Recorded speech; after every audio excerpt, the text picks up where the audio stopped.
Good morning, everyone, and welcome to Business World Insights, a special series on building a strong and sustainable supply chain.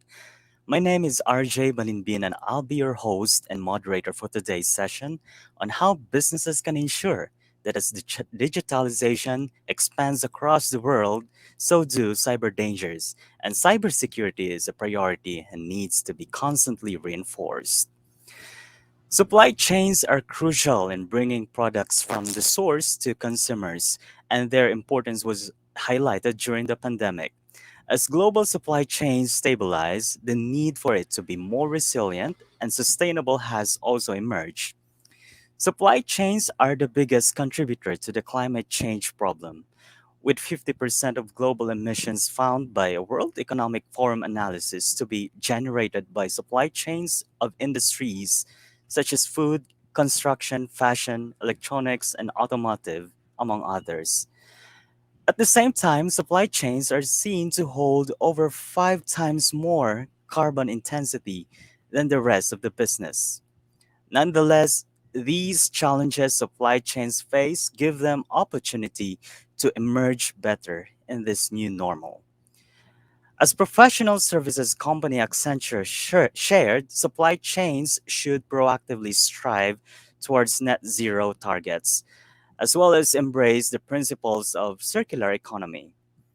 Today, we are joined by some of the most sought after personalities in the country's supply chain. Before we call them on screen, just a reminder that we'll be taking audience questions later during the Q&A, so be sure to post them on the comments section. Now, without further ado, let's start introducing our speakers. Marjorie M. Rubio founded Bex Logistics Solutions Incorporated in 2019, together with her husband, Rodel Rubio. The company is now known as the pioneer blockchain logistics in the Philippines. Ms. Rubio has 20 years of experience in market analysis and e commerce and an expert in identifying market trends and establishing new business opportunities in the logistics and e commerce sector.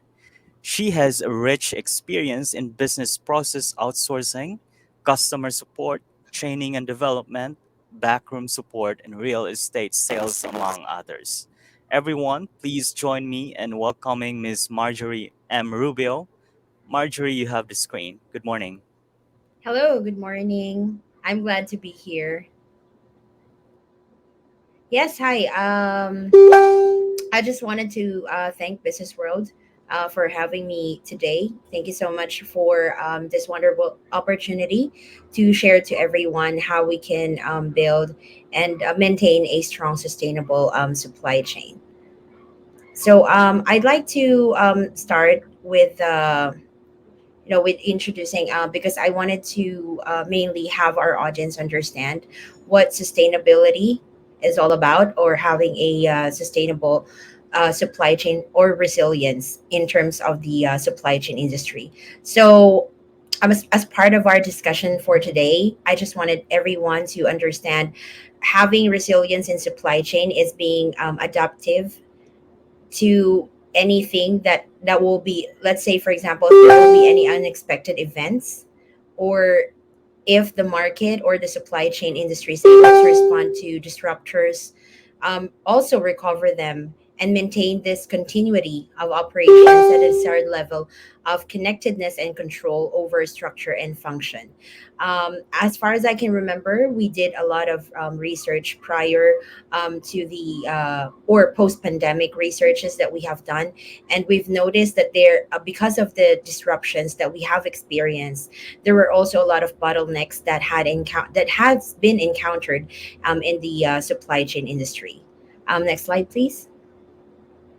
So there is a huge role of logistics in a sustainable and resilient supply chain. This is actually my take, as we have been catering more to the largest market right now, which are the small to medium enterprises, or we also call them the MSMEs, the micro entrepreneurs. Next slide.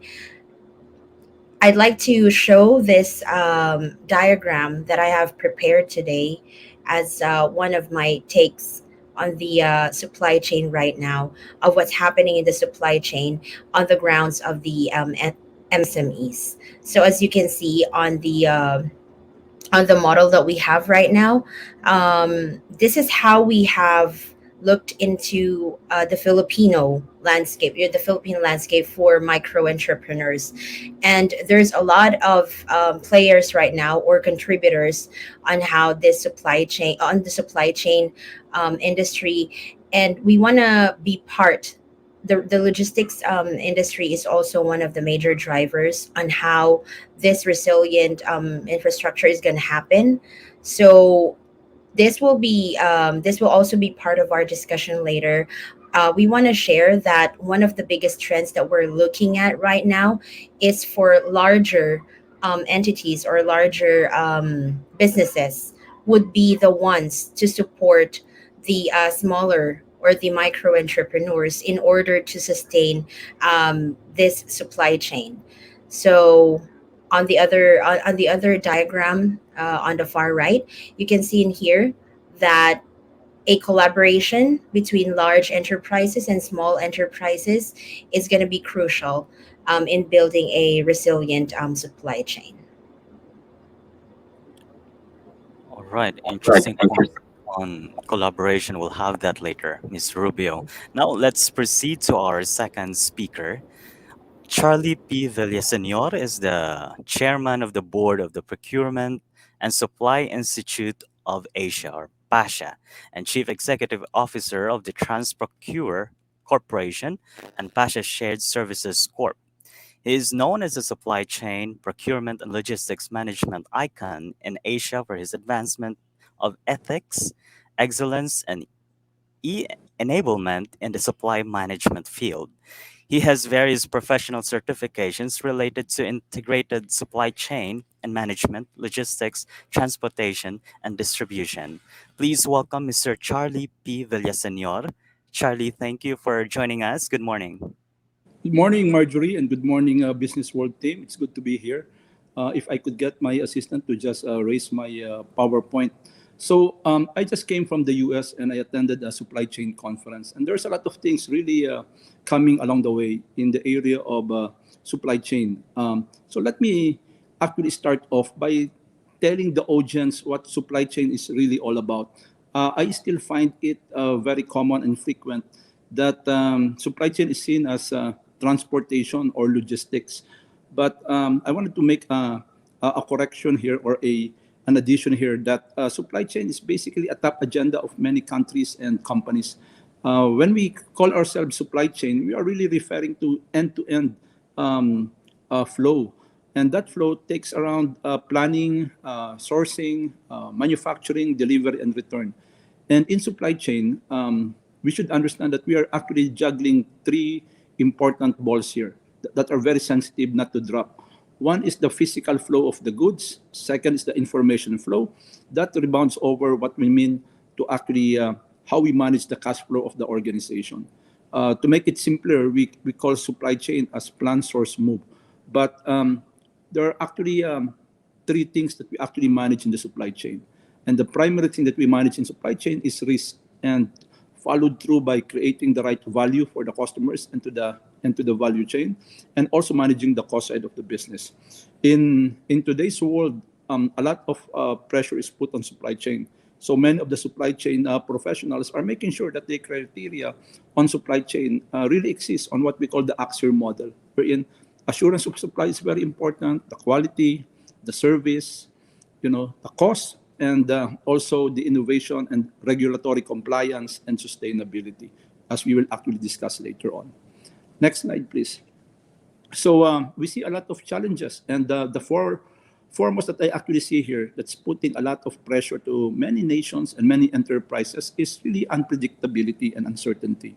This is actually being carried through because of the very volatile demand and supply scenario.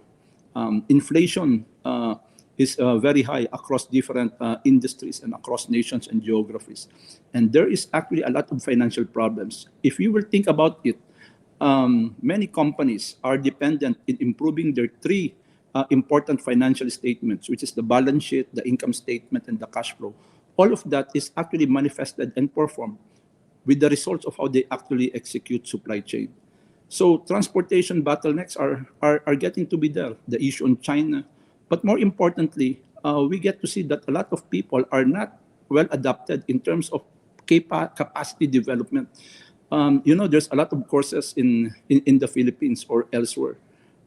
We have not really done a good job in making sure that the people that are doing this type of roles and jobs are really well trained. So we see a lot of post-pandemic challenges. We see that digitalization, and we think that digitalization is going to solve everything. But more so, this is actually compounded with corruption, cybersecurity, and increasing geopolitical tensions. Especially with the issue of Ukraine and the Russia war and elsewhere.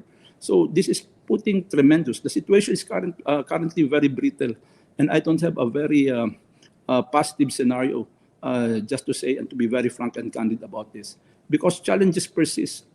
There seems to be lack of integrated supply chain management, focus on a country level.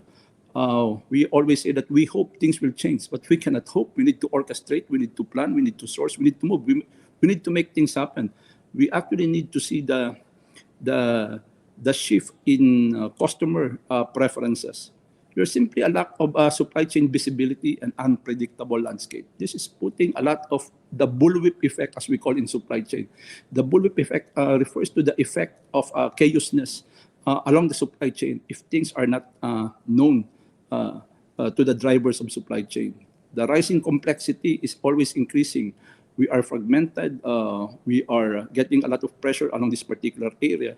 And if you take a look at it, companies are going to compete not only on the products and services that they provide. Companies are going to compete with their execution of the supply chain. And so it goes also through that nations will actually allow themselves to thrive and survive because of the way they execute their own national supply chain. And there are a lot of things that surround this also. Reverse globalization, for example, is happening right now around the world. I came to the US and I get to see a lot of investments being done to bring back manufacturing to their own onshore location. This will tremendously impact us in the midterm and the long term because as they become more prepared to isolate themselves, to many of its trading partners, our supply chains and our ability to employ people is going to be disrupted. So there are also adequate financial and capital issues. When companies close down because of supply chain problems or financial problems, they just don't open up and reboot themselves. So it takes a little bit of a time to actually resurrect an environment of consistency and operationability across the business environment. Next slide, please. So what are actually ahead of us? We need to see actually a very strong agenda, from the government. That supply chain is the number one priority. When there is economic difficulty, the only thing that will improve economic difficulty is really putting the right people, process, and enablers in the supply chain, the right infrastructure. And this is how companies actually operate. If they don't get this handled, they get to be controlled by the environment. And you don't want to be actually put in that particular position. We need to control the business by controlling the supply chain. We need to actually be very focused on supply chain transparency and procurement because a lot of corruption actually happens here as well. This is very important because we cannot execute logistics if a lot of corruption actually happens even at the start of the supply chain. We need to train our people. We need to fast track capacity development, and we need to make sure that this goes along not only for the private sector but for the government and public sector.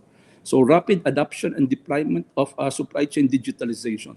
And I get to see a lot of companies putting up very expensive softwares, but they're unable to optimize it. Again, we implement technology when we know the process pretty well.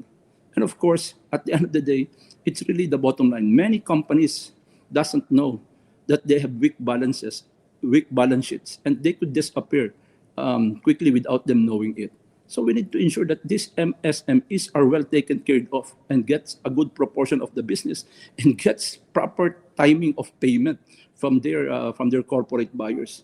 A lot of MSEs are complaining that they are being squeezed out on prices and also on the payment terms of big corporations in the business sector. This is going to affect the way they perform to meet up their responsibilities to their customers. Next Slide, please.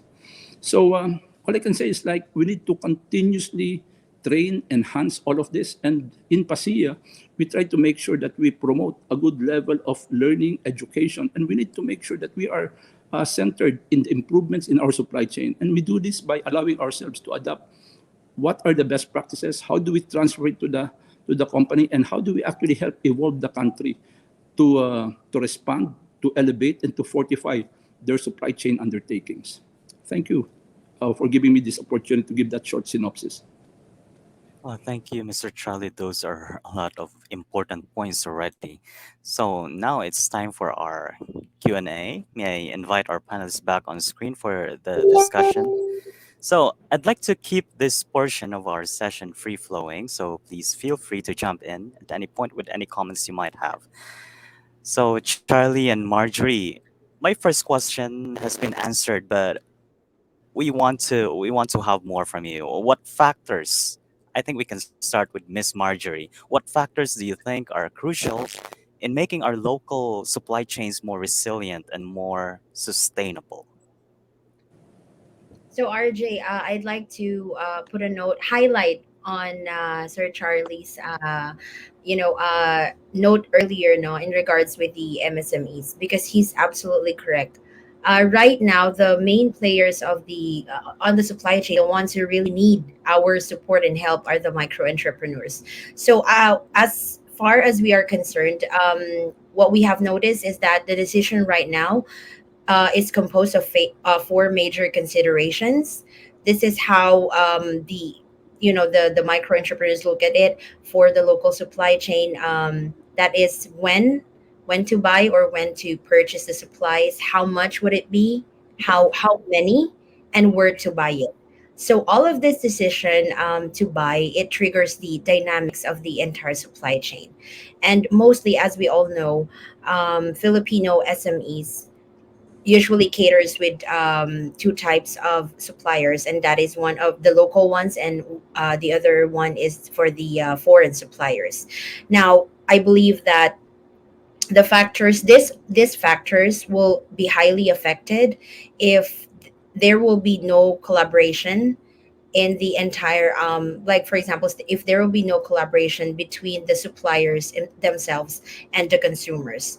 So right now, the needs of this market will be met by providing them the goods and services that they need to demand at a right price, right timing, and of course the place.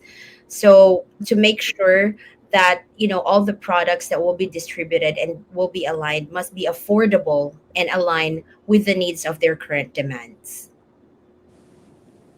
Okay, thank you, Miss Marjorie. Mr. Charlie, you have something to say about that, or what factors are needed or crucial in making our local supply chains more resilient and sustainable? Yeah, maybe maybe we should actually look for another word for resilience. Resilience means staying on in place and absorbing the various impacts that happens in your supply chain. The practices and the tools that we know that is allowing us to continue business will not anymore be existent or effective in the near and the future term. That's how I look at it. So I would rather think that instead of using resilience, we need to be efficient. It is very important for organizations and enterprises that they do believe that their three financial statements are highly and most impacted on how they execute the supply chain. Then they should have a plan to be able to address and execute their supply chain in a way that is going to be most advantageous to them. And there are two areas here if you actually break it down. One from the government side, who is handling the national supply chain, and one also is from the private sector or for the business sector. So it starts also with the way countries would actually manifest if they do understand and are able to execute what I call a supply chain master plan. And what is this? It's really identifying the demand, the changing demand patterns, of of its own customers, maybe customers abroad, customers locally, because even for internal needs, we need to create. So there is an important thing that they have to put in place. They need to have visibility and the right amount and quality of data to be able to really ascertain where the capacity constraints are really existing. We need to ensure that as a country, we know what is the demand internally and externally, and we need to actually put in place whether we have the demonstrated capability to supply both our internal and external demand. And to do this, the government has to create a focal point for integrating supply chain management.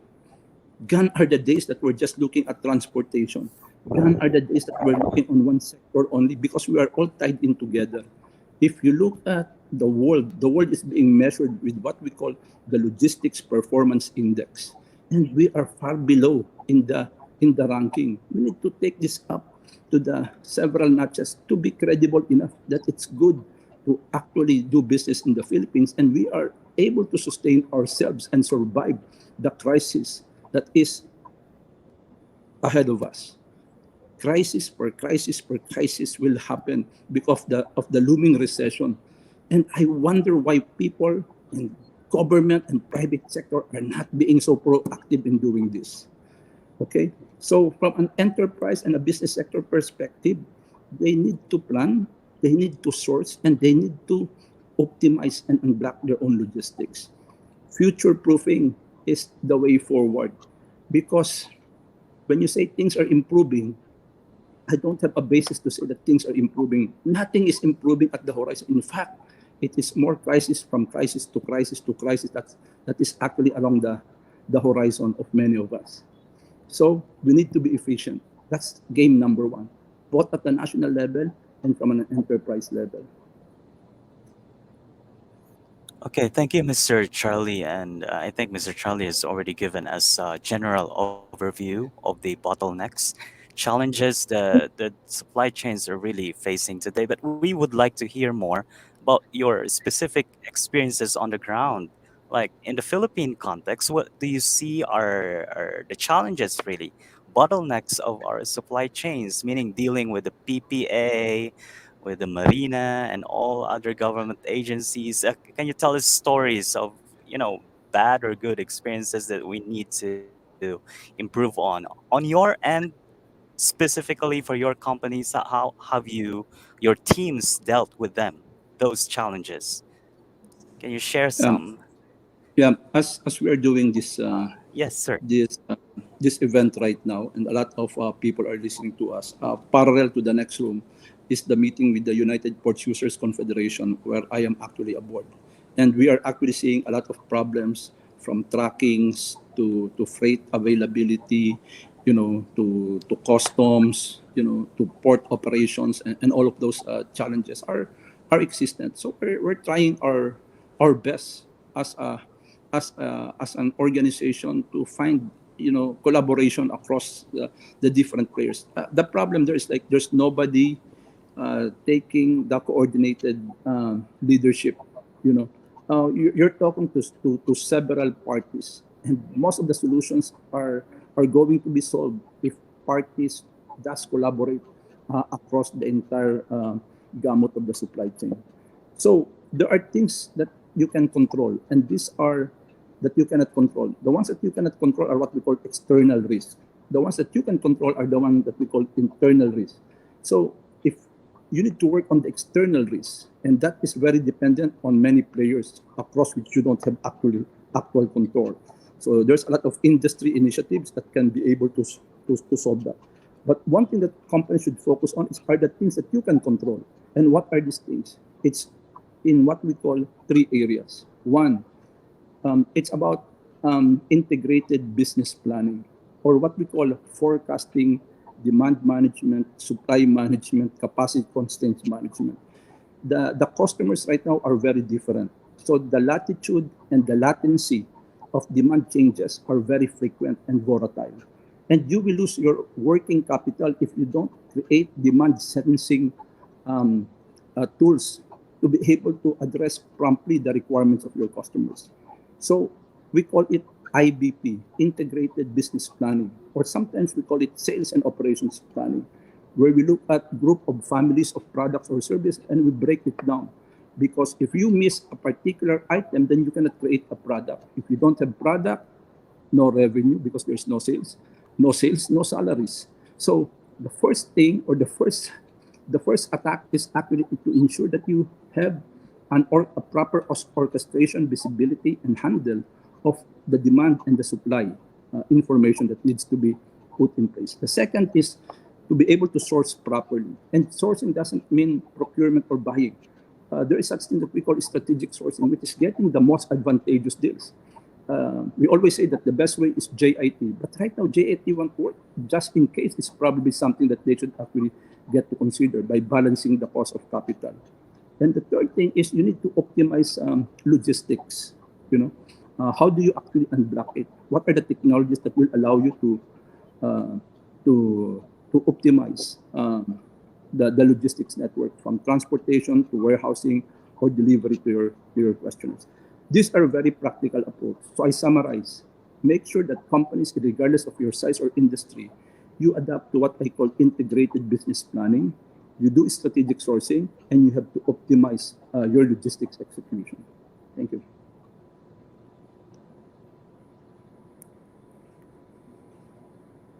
All right.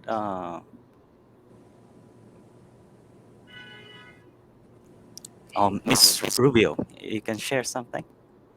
Yes.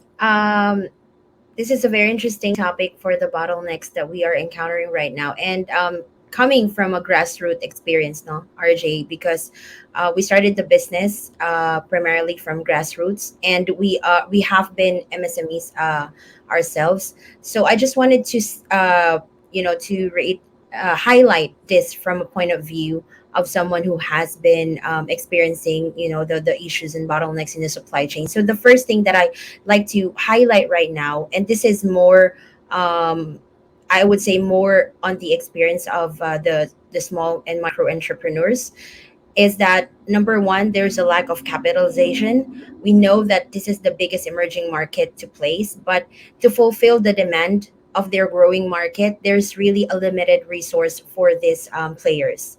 So there's a lot of MSMEs who are really grasping for capitalization. They don't have enough to fuel the demand of this e-commerce industry. And then they also have, number two would be the limited access to suppliers. Of course, right now the consumers are dictating, of course, the demand, which items or moving items would they buy from the sellers. And most of our sellers would source separately, and they would source by on their own. So as I've mentioned earlier, um, the reason why there's not a fast way of sourcing their items is because they consider two types of suppliers. One is the local and one is the foreign. But I think a large percentage of the supplies right now that are being sold in the market are coming from foreign suppliers. And there's a small percentage of coming from our local suppliers. So theirs is this is one of the gaps that we are seeing. And then there is no focused logistics and warehousing partner. So I've seen tremendous growth in the number of months and years. Some of our customers would come from a 5,000 capitalization, and in a span of few months, their growth will on sales in terms of sales is exponential. So from 5,000, they would have orders of about 500,000 in the next 6 months. That's primarily because the sales platform are driving a lot of their customers to their end, and that's where the disconnect is coming from. So the demand is so huge and so high, but their resources is very small. Plus, they don't have a logistics and a warehousing partner, which means to say they would have to incur all the operational expenses. They would also have a hard time finding transportation, because one of the problems right now, and this goes for everyone, for all the audiences on the logistics side, coming from the logistics side, our pricing is being dictated by consumers, wherein it's supposed to be dictated by those who are incurring the operational expenses, which should be, I think the balance is no longer there anymore. That's why even the transportation and logistics group is having a hard time to transport, to move this items, this goods, because we're also being depleted by the fact that consumers are dictating the prices. Sellers will be able to sell only to those consumers who will agree with their logistics fees or shipping fees. But right now, there's no balance. If the consumer would dictate, I would want to go to this particular distributor because the shipping fee is lower than what it's ought to be, then what's happening is that even the logistics are dying. So, from what Sir Charlie was mentioning earlier, there's no optimization in logistics because most of our capitalization is being brought or is being allocated into some of the unnecessary expenses that we're not supposed to put in our capitalization, and one of which is also the return on investment for the sellers. So there's right now there's a lead time of about 2 weeks to a month. When they purchase their goods, they can get the return in a longer period of time. And this bottleneck, which means to say they are not able to purchase right away when the demand is there because they don't have a capital for it. So these are some of the I believe that these are the bottlenecks right now, in our perspective as a logistics business, and also on the side of the micro players right now. All right. Thank you, Miss Rubio. Now for the sustainability and resilience of supply chains, are there specific practices that you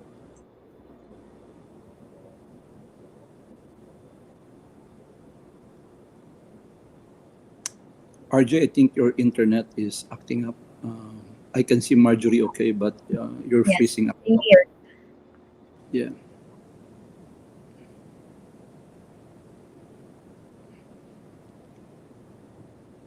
Yeah, while we're okay. Okay. I think RJ is back. RJ, you were off did you for a get my while. question or okay? No, we didn't get you. You were freezing Sorry. for a time being. Okay. I will.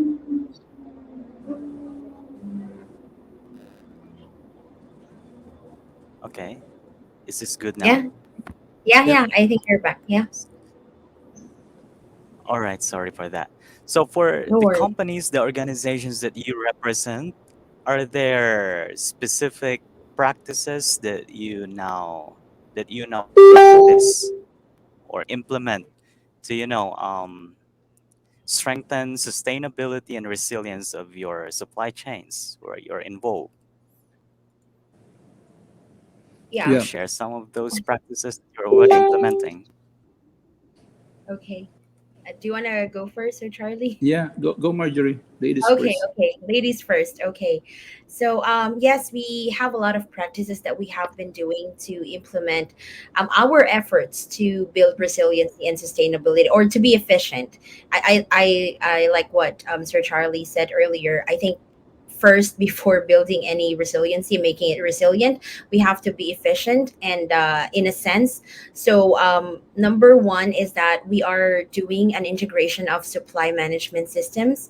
This is to help out not only us, no, in the logistics side, not only us, but to our customers. So we partner and collaborate with supply management platforms. When I say platforms, these are already in the market, and they have been experts in this field, and that's what we use to support our clients. And then we also have the second one would be creating tools for clarity and collaboration. So we are proud to say that we're working on a blockchain system, which is currently applied in logistics, and that is to promote transparency and faster data, which is necessary, I believe, for suppliers and consumers. So just to highlight about more on the blockchain side, we know that blockchain is putting up all your data in one chain of data, and that would in which way it will be transparent to the modules, or to the players of this or the ecosystem that it's going to work on. So the reason why we wanted to apply blockchain, it's because number one, We know that there are a lot of regulatory fees right now that is being passed on to players, and we would like to optimize logistics in a sense that whatever the rates that we're having right now, when we pass it on to our consumers, it should really be it. Meaning to say, the other unnecessary cost could be eliminated in a sense that when it's all transparent to all of the users or all of the players, it or the stakeholders, it will be more. It will be more. I would say the pricing would be more efficient and would be affordable for everyone. It is true, we're 27% higher, way higher than the other neighboring countries. And as I've mentioned, we have been doing partnerships with cross-border suppliers. And one thing that they would always tell us in the logistics side is that they are having second thoughts of partnering or sending items here for import and export. It's because our pricing is very high. So I believe if this will be, this could be one of the answers to having or practices by creating these tools and technology, we'll be able to promote more transparency, and it will be more efficient in terms of data transfer, and hoping that it would also solve the problem on the lead time of delivering the supplies from the supplier, from the warehouse itself down to the doorstep of the customer. And then a third one would be to collate and analyze meaningful data. This is one of the practices that I heavily do in our business. So I know that there are a lot of businesses right now, especially the disruptive ones, the ones who just came after pandemic. Most of them doesn't have much data. I can remember one time that I was doing this research, and Sir Charlie had mentioned to me there are no datas of how many warehouses, how many transport trucks are there in the country. And we have started doing this research because it's very important that one company or one business, especially startups, should be fed with real data and information. It's very important they will be able to analyze the market that they're going into, and that also proves for supply chain, because if there's no data that is being analyzed, you wouldn't be able to know how much is inventory you're going to need in the next couple of months.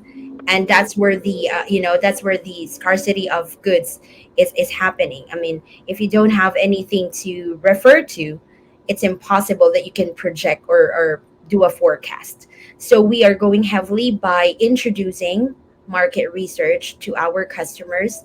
And by this, we are hoping that there will be a huge impact in scaling all of their businesses. And this will be, this the stakeholders will be backed up with information that they need for decision making. And then lastly, we are making sure that we have scalable solutions. So I want to highlight that scalable solutions.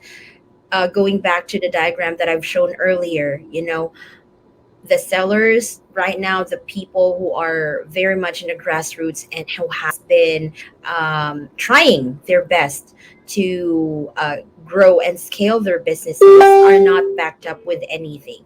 They don't have resources, but they're very good in producing sales. So what we do right now is an end-to-end fulfillment service, meaning we source the suppliers for them, we help them out because we're the larger enterprise.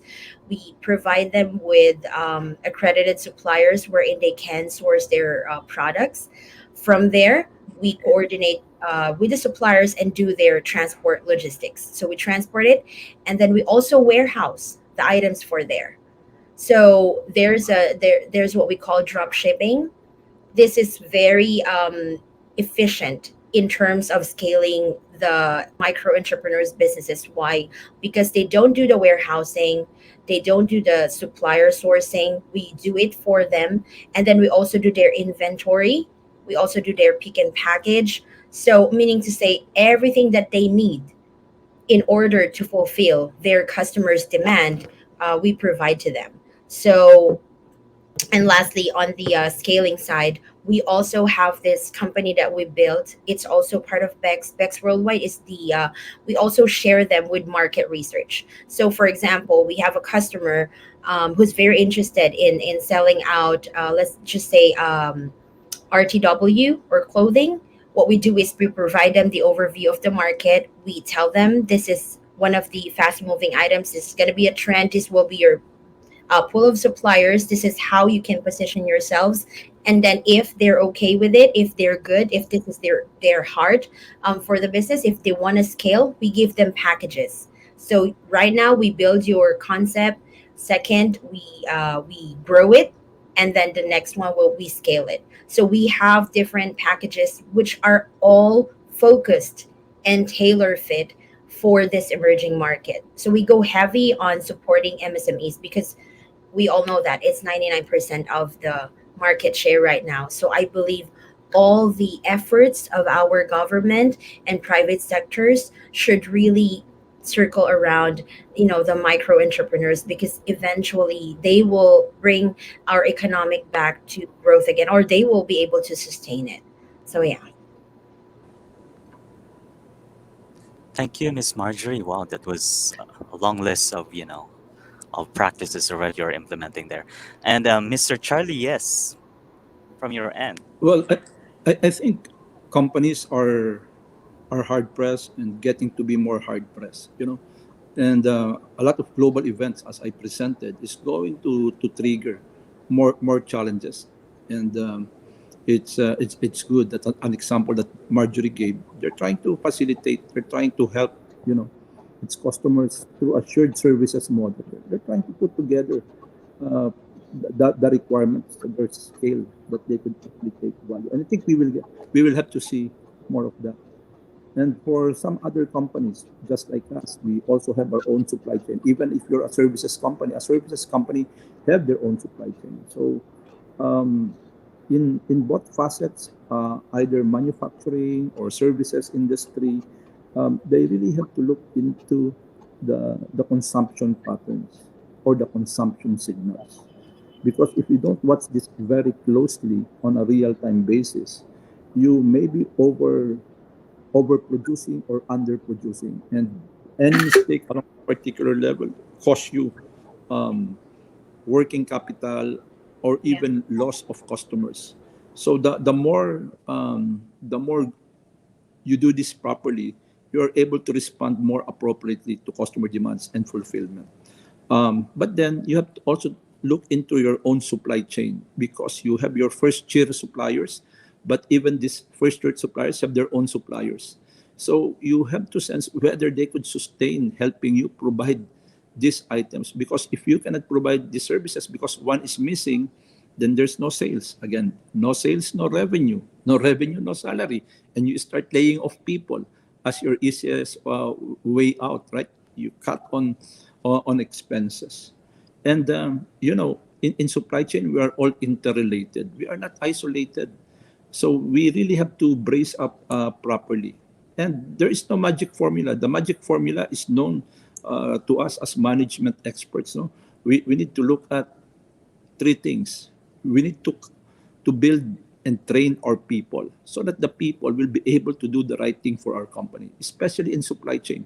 Supply chain is a big area. Logistics is one of them. But how about sourcing? How about supply chain planning? How about demand forecasting? All of that requires science, technology, you know, and best practices. And the harsh thing about that, we Filipinos still has a lot of things to know, to be able to make the right moves and the right decisions for our companies. Second is we need to fix our processes properly. So if we don't know proper sales and operations planning, we don't know forecasting, we don't know inventory management, even before we move on to procurement or logistics, we're all messed up already. We're paying a high price because the concentration of attention should be on the first front of putting things in order. You need to calibrate your numbers to make it lean and make sure that you are putting where your resources needs to be at a scheduled time. And the third thing is, of course, we need to adapt in terms of technology and digitalization. But I have to caution people here. Digitalization doesn't solve your problem. It can even make it worse on how you actually get to use or improve a certain process into a reverse, right? It can be more of a problem if you don't really get to understand the appropriate way of doing things within the process that you're trying to solve. So, three things in summary: train your people very well in supply chain because that's the lifeblood of your business. Second is like fix the processes and automate or digitalize if you want to actually make it a recurring practice and you want the sticky glue to make sure that things are going to flow appropriately.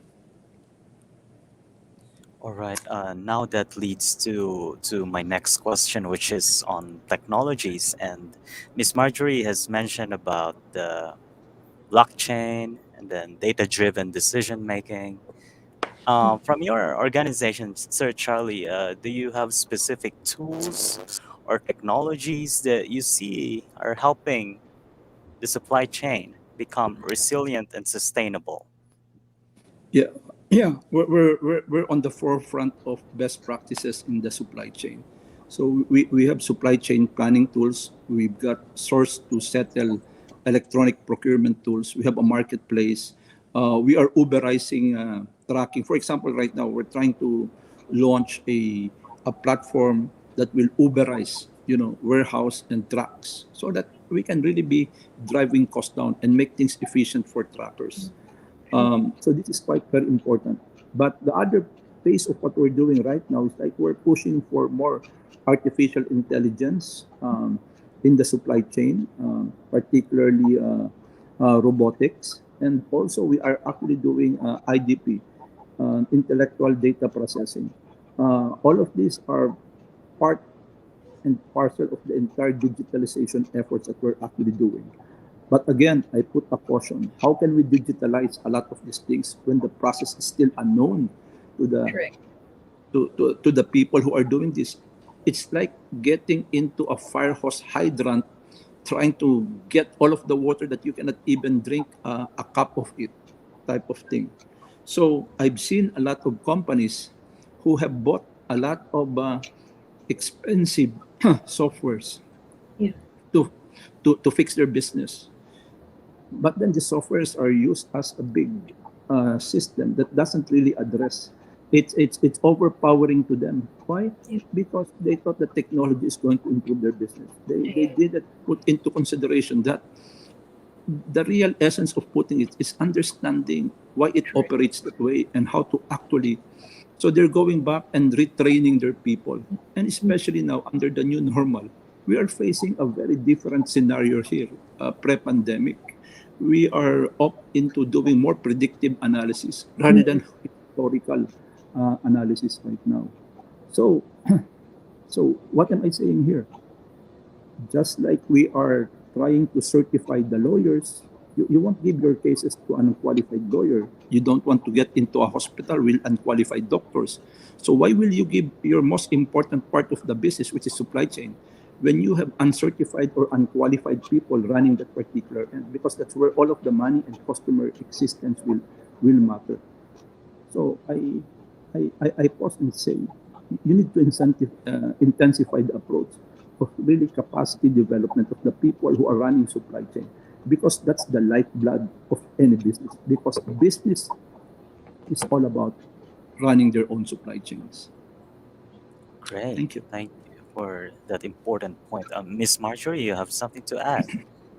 Yeah, I just like to add more to the part where Sir Charlie said there should be training. That's true. That's absolutely true because there's no point of having all this technology if the end users are not, if they're not aware of how this technology works. So in our side, even if we're doing technology, we are making sure that the design of this technology will be adaptable, especially for those areas, for those users who are not even, let's say, who are not even users of social media.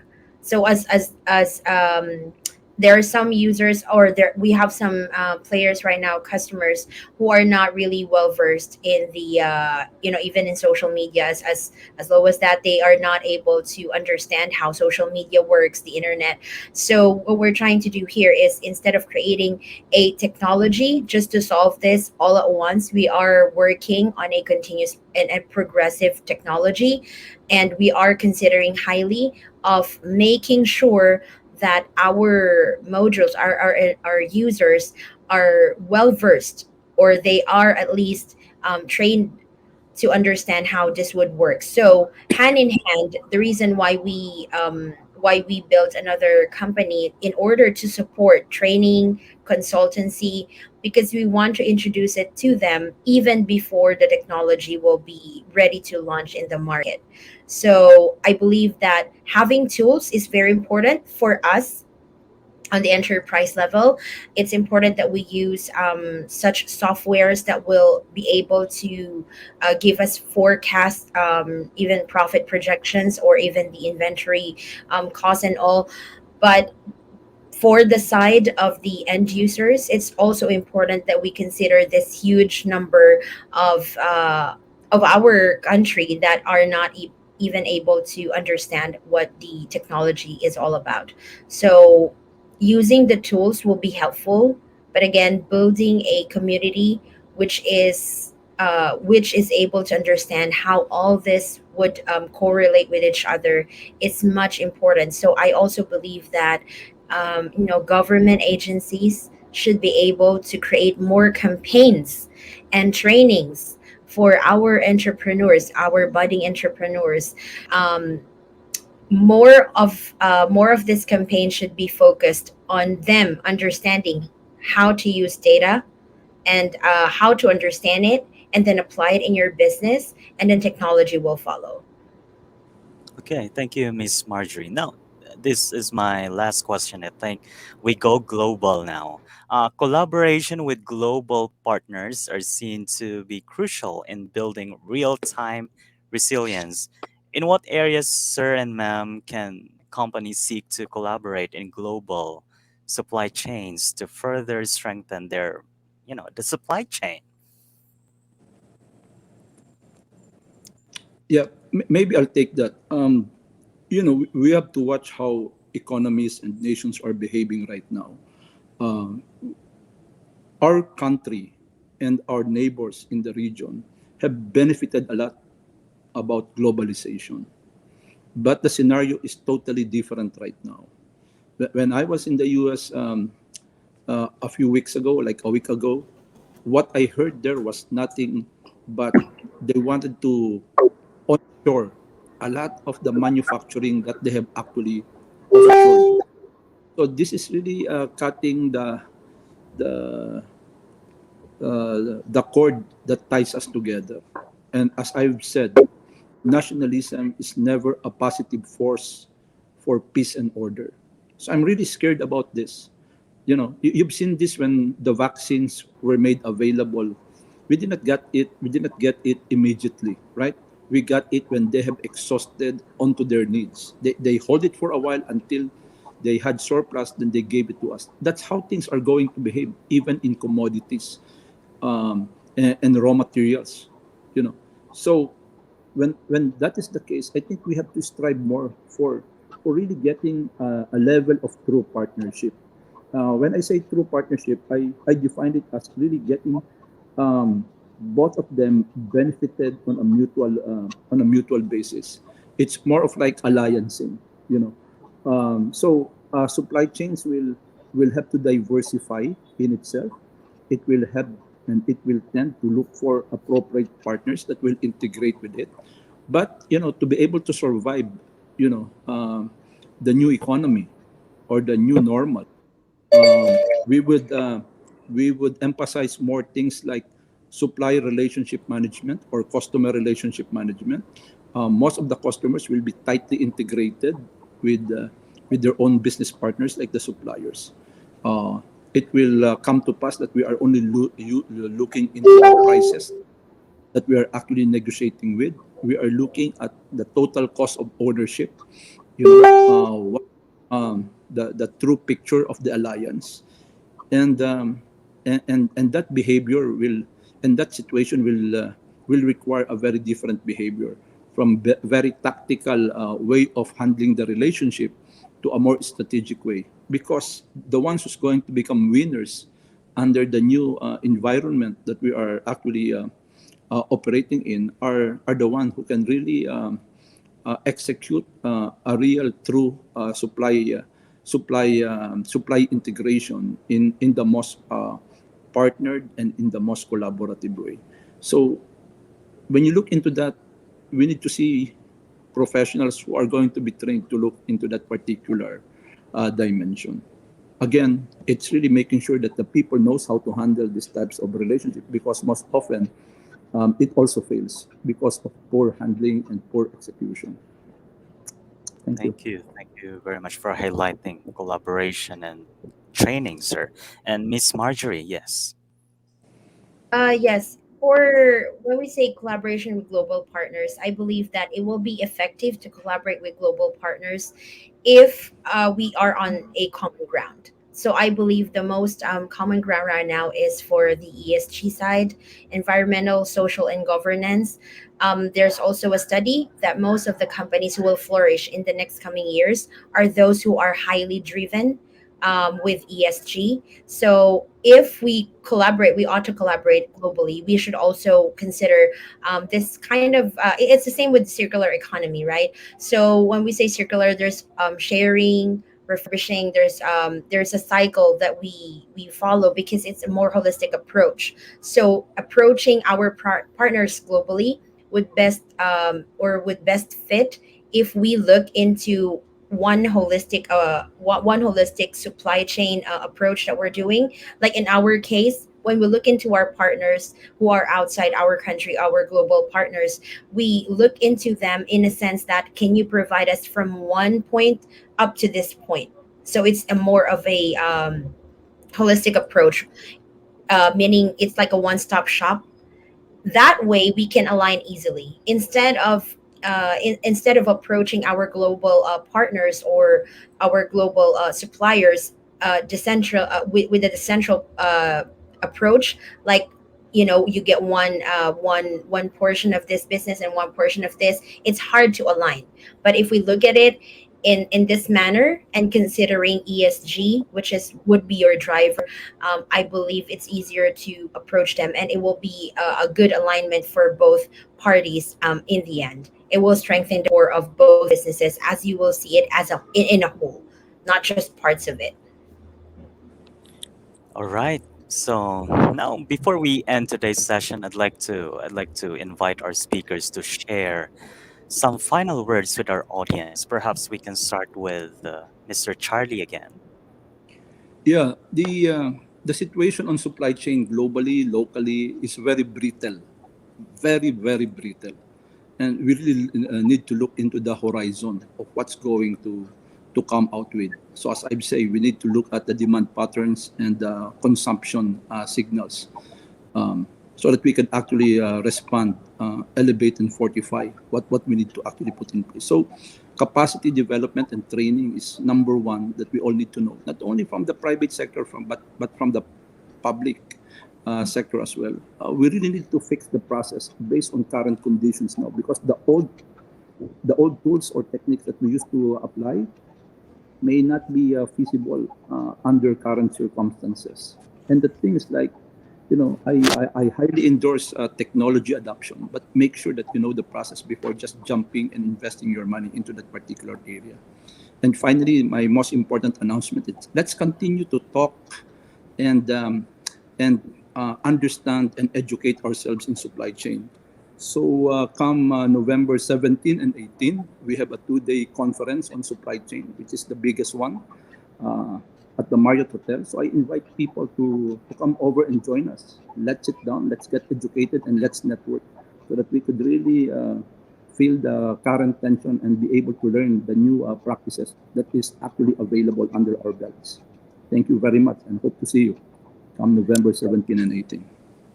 Thank you, Mr. Charlie. Now, Miss Marjorie. Um, so for our audiences, I believe one thing that you should be doing right now is just like what Sir Charlie said. No, it's very important for training and understanding what supply chain is all about, and finding the focus partners. The one that I've been mentioning earlier. If you are in the process right now of having issues of how you're going to scale your business, there are experts and there are companies like us in the field who can who knows what they can do in order to customize their services for you. That way you can compete, not just here in the Philippines but also globally. And right now I would like to also share that it's for the public sector. I think more campaigns and programs should be more driven to what is really happening in the grassroots. It's very hard to make campaigns, programs, and platforms which are not what the market needs. So I believe more ears to the growing market in order to tailor fit what we really need, what the end customers need. And from there, we can also work hand in hand with private sectors, because most of the audiences right now, probably who's watching right now, are also entrepreneurs and who's kind of lost in what the economy is undergoing. So because it's disruptive, there's no manual that has been there. The manual is currently being created right now by the emerging market. And so I'd like to encourage everyone to maybe look back, check all the processes that you have right now all in place, whether you're private or public sector. And the alignment is going to come if we really focus and listen to what the market needs, not just simply by having all this data in front of you and understanding it from the grassroots level. It's quite different and quite hard for us to fit in if we don't have this kind of understanding. And lastly, do not be afraid to look more into data processing or look more into the usage of data. It's very important that you are backed up by data and information, because right now, having all this hype, this goes for the micro entrepreneurs. Having this hype and just building your business out of hype is not going to make your business grow further. But having a business development plan, having experts on your side, and having a focus and support team on your side will make sure your business is going to scale up. All right. So that was a very insightful discussion. Thank you once again to our panelists, Mr. Jesus Carlos Charlie P. Villaseñor, Chair and CEO of Pasia Transprocure and Pasia Shared Services, and Ms. Marjorie Rubio, founder, Bex Logistics Solutions Incorporated. It was an absolute pleasure speaking with you all today. And also a huge thank you as well to our partners, Asia Society Philippines, British Chamber of Commerce of the Philippines, Financial Executives Institute of the Philippines, Management Association of the Philippines, Philippine Chamber of Commerce and Industry, Philippine Franchise Association, and our media partner, of course, the Philippine Star. To everyone who joined today's discussion, thank you very much. Please join us again in the next sessions of Business World Insights. You can follow Business World online to be updated on our webinars and other projects. Again, my name is RJ Balinbin. Maraming salamat. And I'll see you again in the next session of Business World Insights. Good afternoon.